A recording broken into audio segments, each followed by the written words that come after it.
It is 4 p.m. We're bringing developing news. And the stories behind the headlines. This is Storycon. I'm Regina Lay. I'm Ed Lingao. Our headline this Tuesday, September 16.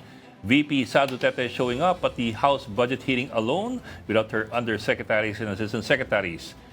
The Office of the Vice President is seeking a 2026 spending fund of 902.8 million pesos, higher than this year's budget of 744 million pesos. Duterte also waived the House tradition of sparing top officials from direct interpellation during budget deliberations and took some questions. But that did not hold. Here's that point when the hearing had to be terminated. Parliamentary inquiry. Follow-up na lang po, yung I'm personal sorry, po ba I'm ang sorry, lahat in the at interest of time, we have to proceed. magkano po ang ginastos ng opisina at staff? Kasi totoo po, wala daw ginastos ang vice-presidente. I thought we're going to accord institutional courtesy to the Office of the Vice President. Bakit po natin binabanatan? Bakit natin tatanungin? It's already settled that we're just giving Mr. two Chair, questions from the minority. Okay? Mr. Chair, hindi po, 5 minutes each. wala pong Opo. binabanatan But dito. does I not take preclude exception the other members to from the, making a Congressman manifestation. Tenyo, sandali I lang. take exception to the use of the term binabanatan. Nagtatanong lang po tayo rito at lihitimo naman po ang mga tanong. Madam Chair. So maybe I ask the congressman Mr. Chair, may we withdraw request for the a comment. suspension of Session the... suspended. Hearing suspended. Before the hearing's adjournment, Duterte addressed the questions on her travels as well. No public funds were used for all my travels. Wala akong ginamit para sa akin, para sa Vice President, na pera ng gobyerno para sa mga biyahe ko overseas. Ang merong charge sa Office of the Vice President ay yung security at decision yon ng Armed Forces of the Philippines kung magpapadala, ilan at kung sino.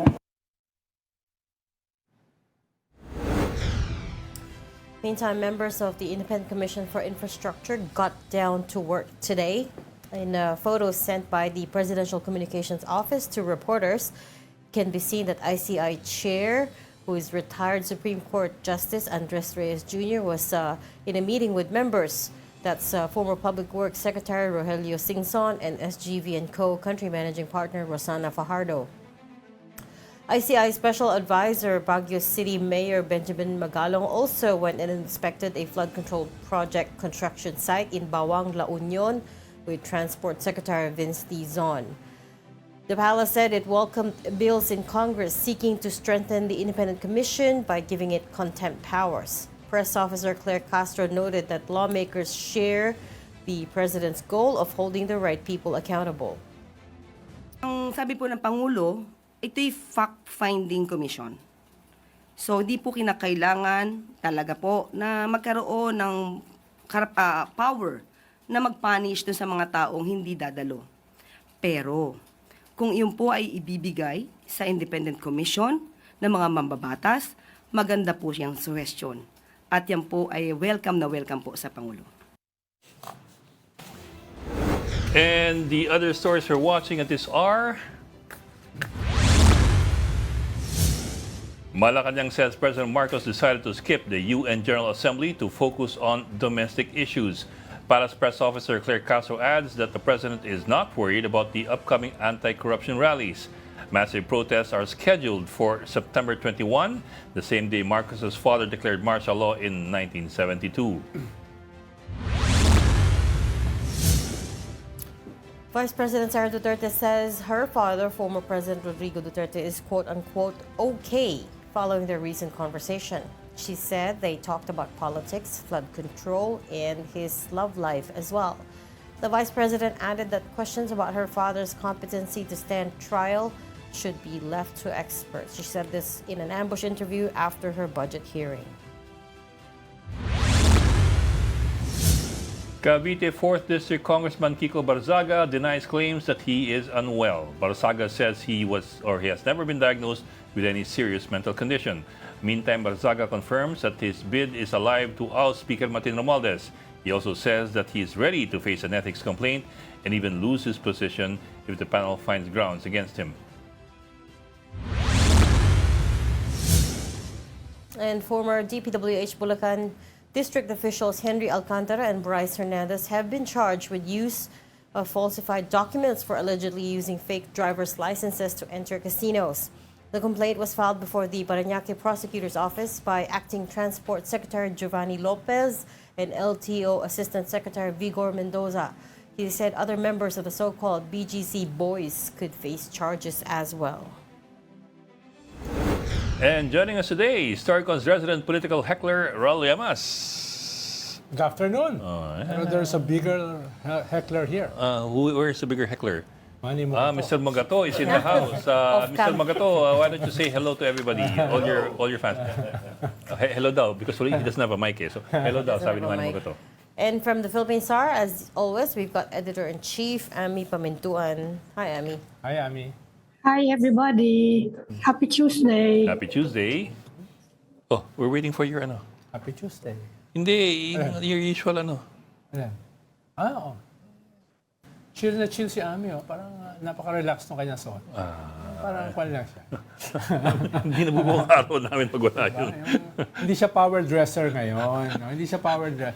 Kwan lang siya. Chill. Chill. Relax. No? Oh, Ami, ano malaking star niyo today? Yung mga binasa nyo, saka gusto nyo ibang-ibang klaseng istorya. Gusto daw ng UK ng Visiting Forces Agreement with us.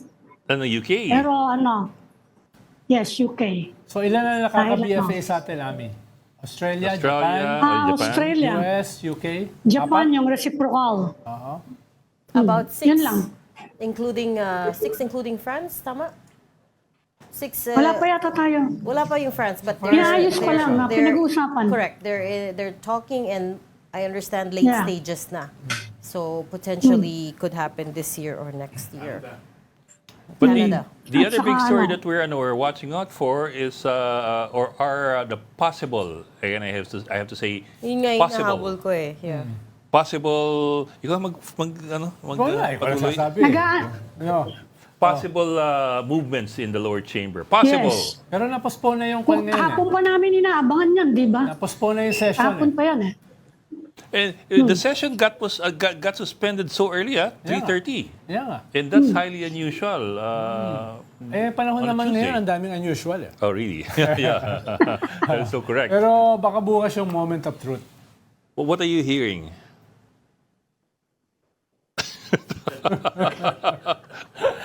Tayo naman to. It's only the four of us here. Mukhang iba na yung And the priest of Batulao. mukhang iba na yung nag-aspire ngayon eh for Oo nga speakership. naman, hindi naman pwede si Barsaga, Hindi na yung nakakayo mga naman. usual suspects last week. No? When you talk about the usual suspects, you're talking about Toby Chanco, Benitez, Benitez, Shelby. Frasco. Ngayon, ang pinakamalakas si Congressman Barsaga. Yeah. Walang mangyayari dyan. Read his face. Yun yung pinakamalakas. Okay, since Hapon pa yun. Well, News 5. Inaabangan din namin yung mga nangyayari sa Senate. Mukhang nag-aaway tuloy-tuloy yung away ni Senator Lacson saka si Senator Alan Peter eh. Okay, sorry. Ano bang balita mo doon? Sorry, Ami, coming back to the House since pinost na rin ng News 5 online. News 5 sources, News 5 is our sister network. News 5 sources said mag-uusap si President Marcos and Speaker Martin Romualdez today tungkol sa liderato sa Kamara. According to News 5 sources, pinag-iisipan kung mananatili, magli-leave of absence, or tuluyang magre-resign si Romualdez bilang Speaker. Again, that's based on News 5 sources. Parang hindi naman nila kailangan mag-usap kung mananatili. Why not? Mali mo, did you talk about Barsaga? Kung mananatili ka, if you're staying in position, maybe you also need to talk about what you need to do, what needs to happen in order to calm all of this sentiment, calm all of this outrage. Hindi mo naisip yun. Wala sa kuweba yun. Kala mo, business as usual lang. But okay, if I'm staying in position, what do we need to do in order to send the right signals, right? Makapapaliwanag nyo. So hindi siya ikukudeta, he will step down. Kinakausap ka kung something different. Yung Hindi siya ikukudeta, he will step down. Di ba? Ilan sa Mas, matunog, mas, ilan sa matunog na pangalan lumulutang na maaaring pumalit? Congressman Faustino Boji D, na kapartido ni President Marcos sa PFP. Federal. Congressman Ronnie Puno at Albert Garcia mula sa National Unity Party at Congressman JJ Suarez ng Lakas CMD. Wala yung pinakamalakas. Sinong may kamalas? Ito naman tayo. Initials. Ano yung initials? B, A, B Initials R. nga eh. BAR? Z, A. Initials nga. Okay. Hanggang doon na lang. Wala akong kausap to, no? Oo nga. Pasok natin, reporter natin sa ano. Go ahead. Let's bring in our Sa News 5 House. correspondent, si Marian Enriquez. Siguro mas matinong kausap to kasi itong kausap namin ngayon. Marian, ano balita dyan? Oo. Maaga nga ulit nag-adjourn or nag-suspend yung session ngayong araw. 30 minutes lang nagtagal yung session. 3:30 nag-suspend na. Kapansin-pansin din kanina kung napansin po ninyo si Deputy Speaker Christine Singson Mihan. Agad-agad niyang sinuspend agad. Sinabi niya session resumed. Wala pang isang korap. Binang na niya yung gavel session suspended. Tapos matagal na wala yung, kumbaga matagal suspended. Kanina yung session up until nagkaroon lang ng, order of business, yung typical na referral of ng mga kung saan committee, dadalhin yung mga bills. And then ayun, narinig namin, nagulat kami, agad-agad, bigla na lang suspended and bukas nga ulit mag-resume ang session 3 o'clock ng hapon. At tama nga kayo, no? Kanina may nakausap tayong source. Sinasabi nga na umalis ng Kamara ngayong araw dito premises ng House, si Speaker Martin Romualdez, kasama si Majority Leader Sandro Marcos para pumunta sa Malacanang. At ang narinig nga natin na makikipag-usap daw kay Pangulong Bongbong Marcos. Siyempre, tungkol yan sa usapin dito nga sa liderato ng Kamara. At ayun nga, meron tayong naririnig na ang sinasabi, tatlo yung pwedeng options. Either magsistay bilang speaker daw itong si Romualdez, leave of absence, or tuluyan magre-resign. At kanina, pinakita rin nga ng isang congressman, yung isang source natin, kung ano yung under the rules ng Kamara, yung Section 14, meron doon absence or temporary incapacity. In case nga na magkaroon ng absence, yung kunyari yung speaker ay mag-leave or mawala, pansamantala, yung mga deputy speaker, mamimili sila kung sino nga sa kanila ang hihirangin muna, magiging acting speaker for the meantime. At yun na ang mangyayari. Pwede rin na mag-usap-usap nga yung bawat partido kung sino muna yung ipapalit for the meantime to assume nga yung powers or duties ng speaker. Pero I think you might want to assume na kung sino man ang papalit kay Martin will not be there on a temporary capacity if ever nga may papalit sa kanya. Kasi that basically makes the point fruitless. Magtatanggal ka ng tao tapos maglalagay ng temporary. Di mo muna tanggalin. Saka ngayon Ang lang ako tawag nga narinig nila- yan. Marian, meron bang ano yan? Ang alam ko, pwede lang Wala mag-leave pang na president ganyan to. and someone will take over. Kung halimbawa magbabakasyon or something yung nagkasakit, doon lang pwede. Hindi dahil sa ganitong nagkakagulo, magli-leave ka. Ngayon lang ako Tinitingnan nakarinig nga ng natin, ganyan.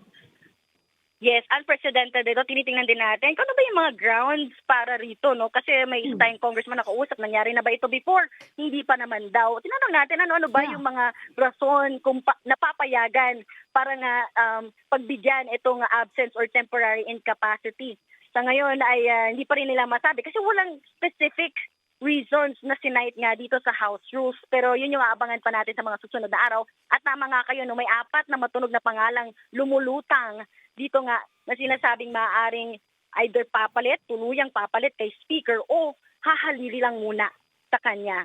So yun nga, yung mga nabanggit nyo, kapartido mismo ni Pangulong Marcos sa federal, si Isabela, taga Isabela po, si Congressman Boji D, yung Senior Deputy Speaker, taga Lakas CMD naman, kapartido ni Speaker Romualdez, si Congressman JJ Suarez. At gayon din, yung dalawang taga National Unity Party, matunog din daw pong pangalan na Deputy Speaker Ronnie Puno at si Vice Chair APRO Albert Garcia. Okay, pero Marian, Mayan, hindi ano ko yung... nakausap kahit kailan siya, no? Si Speaker. Kasi simula nung nagkagulo rito, parang hindi ko yata siya nakikita nakikipag-usap sa media. Hindi nga, Did hindi you natin ever talk siya to him?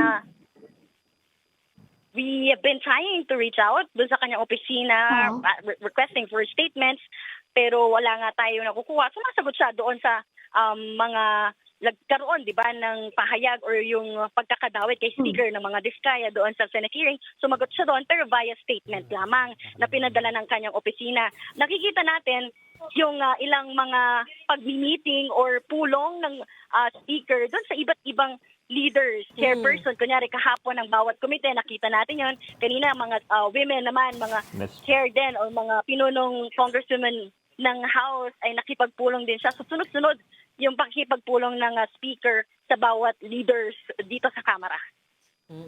This is the second time actually. Yesterday was the second time. Tapos before that, late last week, di ba, meron din siyang, he met with the party leaders, the leaders of the major political parties. And akala din natin at that time that something was going on because the party leaders were seen entering his chambers, right? So we thought something was up. But Marian, can you clarify one thing for me? Sino ba ang senior deputy speaker? Is it just one? Is it Congressman J.J. Suarez? That's it? Yes, tama ka dyan, Regina. Isa lamang, yung Senior Deputy Speaker, si Quezon Representative J.J. Suarez. Siya lang yung nag-iisang Senior Deputy Speaker, tapos may nasa 9 yata or ganon na mga Deputy Speakers. Because I think in the previous Congress, if I remember correctly, there were a number of Senior Deputy Speakers or no? Or iisa lang? Marami na Parang pala. maraming Usually, maraming isa. deputy speakers, yeah. Isa lang ang senior. Oh, May panahon na Oo, Yeah, depende usually on isa lang. 25, may panahon Oo. na less than 10. Dati, Dati, a third of the Isa lang ang Congress was senior. Maraming deputy Panahon namin, speaker. konti lang eh. Unang nagkaroon ng naiintindihan ko Senior Deputy Speaker, si dating President Gloria Macapagal Arroyo, naging Senior Deputy Yeah. Speaker siya, na-demote to Deputy Speaker, and then hanggang sa nawalan na siya ng posisyon. Tapos yung last Congress is si Aurelio Gonzales, Yes, yung Senior si- Deputy Speaker, si Pampanga Representative. Congressman Don Gonzales, who Tama. has also, I think, been implicated in this flood control mess. No, there have been some reports that he may be linked to some No, his family owns DM Gonzalez Construction, which is that was proven to. to have had government contracts. Yeah. Okay, Yeah. well, yeah. So that's- In fact, the daughter was listed as one of the 5 Incorporators. legislators who are 1 of 5 legislators have direct links to contracting companies of government. And also the vice chairman of the Public Works Committee. Oh, so what about si Congressman Don Gonzales, Marian? Have you seen him at all? Of course, everybody's looking for Congressman Zaldi Co, whom we know is in the U.S. But what about the others? Anak nata ni Dong yung nakaupo. Hindi na siya. Dong. Okay. Hindi pa Don na. is still here. Sa Manila. Yes. Si Saldi ang nasa labas. Yes. Pero hindi pa natin ulit nakikita dito sa Kamara nga si dating SDS Dong Gonzales. Pero dati, medyo active siya, no? Kung saan merong event si Speaker, kadalasan nandun din siya. Pero so far ngayon, hindi pa natin siya ulit nakikita dito sa Kamara. Lalo na nga, si Kong Zaldico, na hanggang ngayon, medyo tikom pa rin talaga. Tikom yung bibig at hindi pa rin, no-show pa rin dito sa Kamara. Simula nga nung pumutok yung tungkol sa maanomalyang mga ghost at substandard flood control projects. Yeah.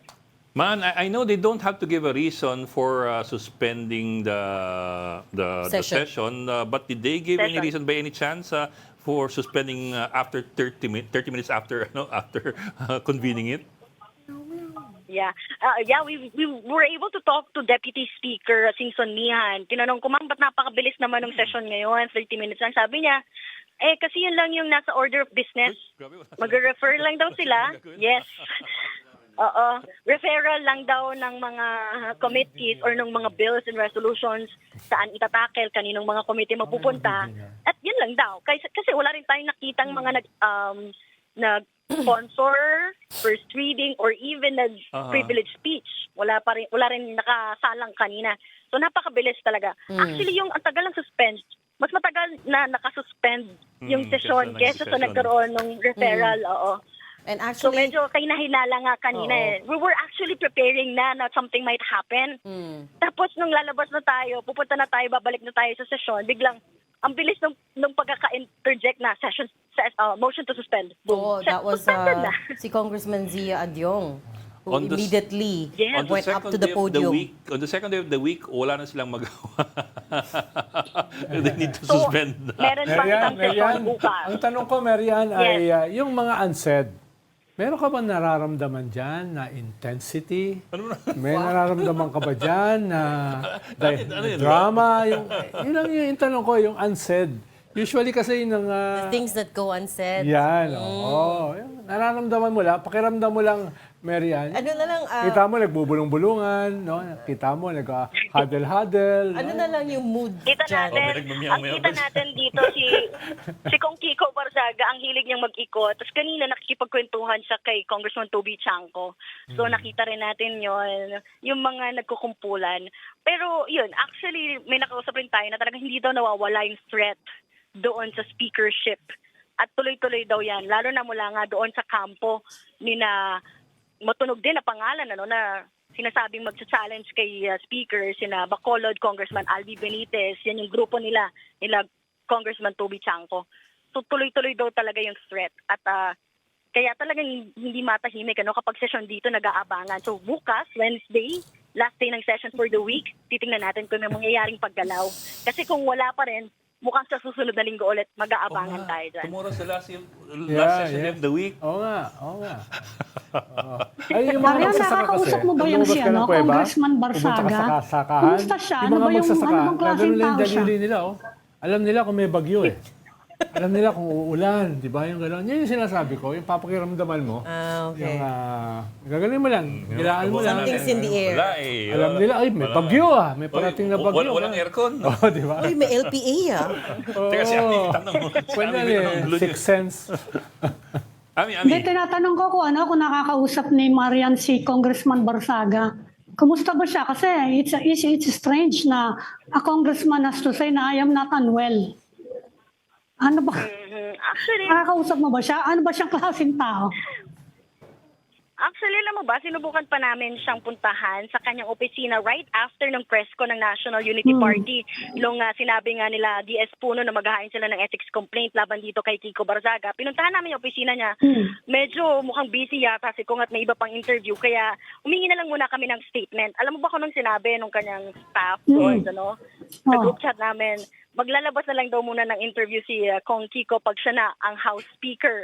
So, up until now, kanina naman, bigla siyang nagpatawag ng media para magpa-interview. So, yun, may ibang team na kumuha sa atin ng panayam sa panig nga nito ni Kong Kiko Barzaga. Pero kahapon may mga posts din siya. Sinasabi niya nagkakamali lang daw tong si Congressman Puno. He was defending actually kung bakit ganun yung mga statements niya. No, parang kasi nga, di ba may nabanggit pa about maaaring inciting to sedition yung ginagawa niya, gusto mag-amok, kumbaga, i-invite na magkaroon ng gulo, kumbaga. So, yun, may mga, medyo ang paglilinaw nga ni Congressman Puno, tinanong natin, what do you mean by unwell? Tayo na raw tumingin. Ano bang tingin ninyo? Yung video kasi is pressing flesh all over the floor eh. Yes. Yeah. Buti walang babies yan. Hindi, pati mga babies, sinalikan niya eh. Oo, kaya nga. Parang, kung papanoorin mo, parang sigurado na siya. Pero may kakampi ba siya talaga, Marian? Ano bang balita dyan? Sino bang kakampi niya? Wala tayong masabi. Tinanong natin sino yung mga nakakausap niya. Ang sagot niya sa atin, alam mo kung ano, yun lang daw mga mahilig sa pusa. Hindi tayo makakuha masyado talaga ng detalye doon sa kung sino yung mga nakakausap niya. So, yun ang tanong. Ronald, baka kilala mo yan. Ano ba? Mga congressman natin. Barzaga. Yung tatay, Baka naman kilala mo Sino yan. pa bang ibang mahilig sa pusa? Oo. Pero yung present ko ngayon, ambisyon ko magkaroon din ng ganyang hairdo eh. Yung one length, Wala na, book. hindi umaabot eh. Too late ka na. Hindi umaabot eh. Too late Pero ka maganda. na. Mag-comb over ka na yan. Hindi yung kanya, magaling yung Actually, tatay niya na may political sophistication. Conversation is getting more depressing. Sige na, we'll let you go. Marian, thank you so much for your reporting. Live from the lower house, Marian Enriquez, News 5 reporter. Thank you, Pased na yung usapan. Inaantay mo humaba, ano? yung one length. Gusto niya mayroong bangs. Kailan pa? One Until length, when gano'n. do we have to wait? Hanggang kailan? Anong kantilwen? Kantilwen. Wala yan. Wala na Flood eh. control. Kailangan na yan. No flood control. Gusto niya ng bangs? Ano ba yun? Yung gano'n na yung one leg. Yun yung matagal ko ng ambisyon. Kailangan na yan na hair implant. Tawag doon one leg. Ami, comb over na kailangan niya. Hindi, maraming K-pop, ganyan na style eh. Ano? Ganun yung style ng mga Next K-pop. time, pakita tayo ng picture na may buhok ka pa. Wala, actually, That's, ako matandang ganun na. Meron. It's Wala from the... Meron. Meron. Oo, di ba Na-share- nilabas mo na-share- pa? Oo, Eh, na-share buhok na pa niya ako eh. nun ah. Panahon na erap. Ay, hindi. Wala kang bangs na. Oo nga, pero afro ko nun eh. Afro. Afro. Okay. Hindi appropriations ah. Breaking news. AMLC orders the freezing of bank accounts of personnalities linked to anomalous flood control projects. Hindi pa natin alam Hindi sino kasama nakaspecify. dyan. Sino Hindi kaya yan? nakaspecify. Oo. Pero this is to be expected kasi ni-request na rin ng DOJ for the AMLC to be involved. I wonder though, Kapag ganyang may request, ibig sabihin meron na yung formal investigation. kasi may listahan na sila Kaya, eh. They're acting on the list already. Yan yung mahirap You gawin sa need a amin complaint. ni Kwan eh. You need a Paano ba to? complaint. I-freeze yung aming bank accounts. Yun yung task force ng DOJ. Baka yun yung task force ng DOJ. BIR, DOJ, and AMLC. Kailangan may basis yan eh. Yeah. Oo. Sorry. Or BIR ang nag-request. Baka BIR ang nag-request. Meron din ng DOJ based on the Sa list DOJ. that Secretary Vince It has to Dizon... be requested. Oo, based on the list that Secretary Dizon forwarded. So, ito pala, more Ombudsman, details. pwede rin yan. It covers 135 bank accounts. Sabi ah. 135. 27 insurance policies of individuals and corporations linked to this flood control mess. It was granted by the Court of Appeals on Tuesday, September 16. Following a request... May order. Following a request from the DPWH nga. Mabilis yan. May basta tutok. pangalan ba na officials meron I'm gaya? looking for our breaking news headlines pero wala pa so far. Kasi sigurado naman tayo sila Diskaya kasama dyan eh. And probably the DPWH officials who were Yes. fired. Oo. Pero napakaraming bank account niyan eh. Sino-sino pa kaya yung may-ari Tingin mo, ng iba? May kasama na diyang mga politiko? Hindi ko alam eh. Baka Kasi wala kung pa. gano'n karami, baka Oo. pati yung mga kamag-anak, mga children, di ba? Ginagamit yung mga account ng children eh. Baka kasama dyan. Yung AMLC last week, they already said that they're examining the financial transactions of contractors, no? So we can expect na yung Contractor contractors sila. na pinatawag sa hearings would be included in that list. And of course, as you said, Ami, yung DPWH engineers. At the very least, at this stage, yung sa Bulacan, the so-called BGC boys. Kasi sila din yung nasa listahan ng DPWH that they recommended charges for, right? Ang madali kasi dyan, yung low-hanging fruit yung mga umamin na, mga umamin that they had a part in give and take. Yung mga hindi pa umamin, they can't just freeze that kasi aalma yung mga yun eh. Hindi, pero kung may court order, Actually, may court order, pwede yan. Yeah, but it's not that easy for the court to also, the court will have to hear you out first before it, and make a respond, before it can just freeze your Hindi, action. ang ombudsman, pwedeng gawin nyo, motopropyo eh. Freeze Wala action. naman Kahit ombudsman walang mga, yung ombudsman, pwedeng... Wala naman ombudsman orderin. Ombudsman Yeah, pwede, wala pa. oo. Pero ibig sabihin, kaya nilang orderin ng AMLA. No?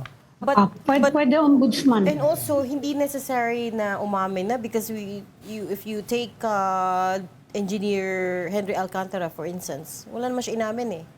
Right? He only went so far as to say that, okay, I was negligent, I signed a lot of papers, hindi ko in-inspect yung project site. He hasn't admitted to wrongdoing. He's admitted to stepping inside the casinos, right? But he hasn't admitted to money laundering. JIL. Oo. Meeting daw siya. Sabi na, meeting daw sila sa JIL. Sa JIL. Tapos meron mga pictures siya sa basketball games, di ba? Sa kung saan-saan. Pero he hasn't admitted to any of those. Pwede ka naman i-pray over doon. Sa JIL. Okay. Okay, ganyan naman.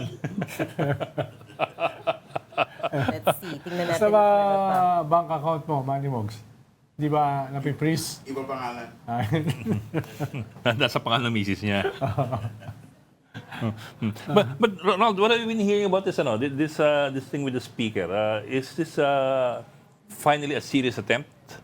Well, Kasi we've been hearing kahit for naman yung weeks last already. week, kahit naman yung last week, serious attempt naman yun eh. Hindi lang nga nag-prosper.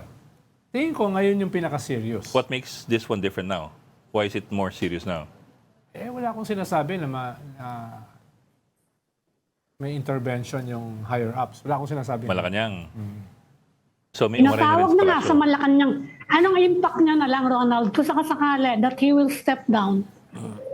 Dalawa. Anong impact kung magli-leave siya, which is unprecedented, Oo. at kung magre-resign na lang siya as speaker? Parang mahirap yung leave eh. Oo nga eh.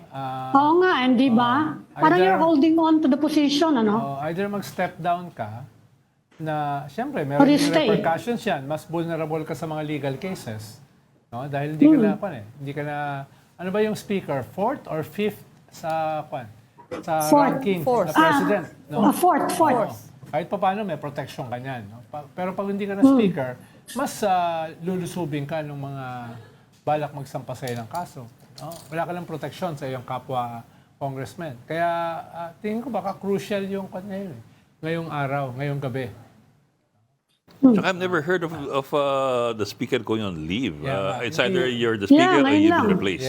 Yes. Baka biglang Kasi isang boto lang naman ang kailangan. kung mag-leave ka, baka si Basaga pumalit sa'yo dyan. Kung mag-leave ka. I don't Eh, think ang he has the alam ko lang ang numbers. leave niyang mga yan, yung nagkakasakit, I don't think he has the numbers. medyo matagal na sakit, yun lang ang pwedeng leave eh. Pero if you're Yes. going to go on leave dahil na-iskandalo ka, Tama. ibang That klase yun, doesn't di make ba? sense. A political leave, no? Oo. Kaya either mag-step hindi down pwede ka na yun. talaga or palitan ka. No? Yeah. Magbotohan. No? Pwede kang lumaban tomorrow. Or pwedeng, hindi ko kasi alam, Ami, kung anong posibleng graceful exit kung sakali. No? Kung sakali. Step down. Switch Kasi roles. Siya yung maging pati sa senior mga rally, deputy nandun na speaker. yung mukha niya eh. Hindi, pero in the middle of Pati all mga this rally, nandun na investigation, siya eh. Yung caricature niya, nandun na. in the middle of all this investigation, Diba? of this uproar, of this outrage, etc., people are looking for, Heads to roll. yung makakasuhan, makukulong, etc. No? Kaya hindi ganun kadali na ikaw ay just to step down. Kaya ko sabihin niya, to give way to an impartial investigation dahil may mga nagtuturo nga sa kanya Kaya nga nila, na there is being linked to yes. bakit si Saldi ko ayaw niyang pauwiin, di ba may mga ganon. Yes, pero yung pag-appoint kasi kay Magalong, na even before he was appointed, ay binabanatan na niya yung House, specifically si Saldi at si Speaker, was a clear political statement, was a clear writing on the wall. Diba? Paano, in spite of that, nagreklamo nga si Saldi ko, diba? Bakit lalagayan dyan? May prejudgment na sa amin. No? Pero nilagay pa rin siya. Ibig sabihin, ay political statement yun coming from Malacanang, from the appointive powers. Anong impact na ito kay President Marcos? Kung sakasakali mag-step down, madadagdagan ba yung kredibilidad ng kanyang initiative to crack down on corruption? Yes, makikinabang siya in terms dun sa anti-corruption drive niya. Pero, yung kanyang political base, hindi ko pa sigurado. If no less than the speaker ay pwedeng tanggalin. Sinasabi ko pwede, hindi ko sinasabi matatanggal. Paano pa yung mga iba na members ng House, na leaders ng House? Ang sinasabi kasi ng iba, at least 80 or more congressman ang involved dito in varying degrees. So, medyo hindi ganun kaliit yun. No? At meron kang mortal na kaaway, yung Vice President, who is publicly threatening you with impeachment herself. So, yun yung balancing act dito ng Presidente. Who can hold Congress together, no, in order to prevent the possible impeachment of the President himself before the end of his term. That is the crux because last we heard mahirap nga to muster the numbers required to vote for a new speaker. No, not to impeach, but to vote for a new speaker. Or vote a new speaker in kasi nga you're gonna need to 319 ba sila? 320. 50% plus 1, so 319. Or 317 actually. So, Kaya nga sabi little ko over 100. kay Marian, ano bang pakiramdam mo? Ano ba yung mga, usually kasi marami diyang, wala magpapa-interview sa'yo, wala magsasabi. Pero mararamdaman mo na, there is something going on. But, so far, halos lahat ng mga congressmen we've spoken to, they are, at least, on the face of it, they say, yeah, we're solid, we stand behind Speaker Romualdez. Until it happens. Yeah, until it happens. Yeah. What's the word that they like to use? Yes, a trust and confidence so Yeah. far. Yeah. Pero ilang beses na natin narinig yan, Several changes of house leaderships. Kinabukasan, nag-iiba bigla-bigla. lahat sila nangyari na. We've seen several speakers ousted in that way. Hindi, yung ganung statement pang Storycon. Pero yung napaltan pang headline ng Philippine Star. Okay, we're getting more details before we go to GAP. We're getting more details about yung AMLC freezing of bank accounts. 20 DPWH personnel ang kasama sa listahan and 5 contractors. So 25 people for now. And I guess their families. I guess it makes sense kasi yung easiest targets would be at this point yung government officials, right? Yung Tawag nga ni DPWH Ed, officials. low-hanging fruit. The low-hanging fruits are the DPWH officials, especially now that Secretary Vince is there. So 20 DPWH personnel, 5 contractors, 135 bank accounts amongst them. Ang dami So, Pati nga mga anak siguro yan, Mrs. anak, spouse anak. 20 and 5? 25 ba yan? 25. 25 and how many bank accounts? 135 and 27 insurance policies. At saka mga iba-ibang bangko kasi, di ba? Parang 1:6 ang ratio. Ikaw ba yung baka account? Baka iba-ibang bangko. Okay na, mag-gap na tayo. We're gonna go for a very quick break. You're watching Storycon on One News. Please stay with us. We'll be right back.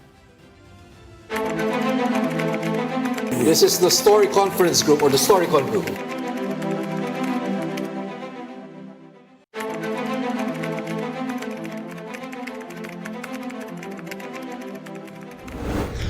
We've got developing news in the stories behind the headlines. Welcome back to Storycon, the Story Conference. I'm Ed Lingao. And I'm Regina Lay, still with us. Amy Pamitun of the Philippine Star and Ronald Llamas, a resident political pundit.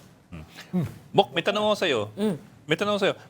Kung sakaling mag-change ng leadership dun sa lower chamber today or tomorrow, how does that affect the rage in the streets leading up to the 21st? Well, makakabawas ng konti. Pero ang hihingiin kasi ng mga nasa kalsada, kaso, hihingiin nila ay kulong. No? Halimbawa, yung sinimulan ng DPWH, yung anong purpose niyang pag-freeze ng mga accounts? Papunta yan sa pag-file ng mga kaso. Diba? Iba-ibang klaseng kaso yan. No? Yan ba ay pwede sa mga senador? Yan ba ay pwede sa mga congressman? Leaves to be seen, di ba? Ang huli ko nakitang may na-convict. Si Era Pata, tapos si Jinggoy, si Jinggoy na on appeal and overturned. He was acquitted eventually by pero nakulong sila ng ilang taon, di ba? Si Enriles. But what I'm saying is that si Jinggoy was convicted and then the conviction was overturned by the Sandigan Bayan on appeal. That was December of last year. Yung plunder. May pending siya. Yung plunder, yung bribe tuloy. Yung bribery tuloy. Yung plunder. Yung bribery ang na-overturn. Kasi he was convicted of bribery and then that was overturned a few months later last year. Talaga? Paano yung plunder kasi non-bailable yun? Yung plunder, he was acquitted. Acquitted. He was convicted of 1 count of direct bribery and 1 count of indirect bribery. And then on appeal, that was overturned a few months later in December 2024. So anong meron siya ngayon? May pending case siya ng graft. Alam mo, you have to stop mentioning Jinggoy in the same breath as this case. Nagagalit na siya. Wala naman daw siya. Wala nung... Ang sinasabi ko, yung huli kong natatandaan na convict ng plunder was his father. Bakit daw... Tapos na-pardon. Bakit daw ba siya na-drag into this controversy porket sikat siya? Hindi, may nag-testify laban sa kanya eh. Huh? Diba si Bryce sinabi, ganito. Sabi niya, it's all lies. Hindi, magharap sila sa korte. Diba? Iba pa yung nagsasampa sa kanya ng kaso na double life. Iba yun, no? Hindi ko alam kung magpa-file lang sa korte noon. Sabi niya may resibo siya. Hindi ko alam kung anong resibo yun. Matotrouble tayo nito. Ano pa resibo yun? Okay, ito na yung listahan ng mga Hintay ko. na Mga freeze freeze assets. ng freeze assets ng DPWH. 20 of them are DPWH officials. Obviously, yung BGC boys nandyan, Henry Alcantara, Bryce Hernandez, JP Mendoza, RJ Dumasig, and isa pa. The rest, we've never heard these names, pero they have roles. Anong position? They have roles like OIC for maintenance section, quality assurance section, administrative section, finance section, budget unit, procurement unit, cashier. Hindi lahat engineers. District engineers, ilan?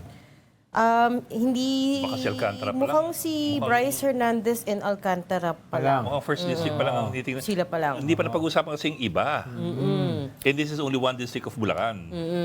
And amongst the contractors, of course, sila Discayas, based on, and nakalagay dito sa order, St. Timothy Construction, although, of course, they're trying to disassociate from St. Timothy, right? Ini-insist nila Alpha and Omega lang sila. Yung ibang mga contractors. Wala pa dito. 15 kasi yung nilista ng presidente. Oo, wala pa dito. So far, it's just the biggest names na Discayas. Simula pa lang yan. Sa simula pa lang. So, you're right.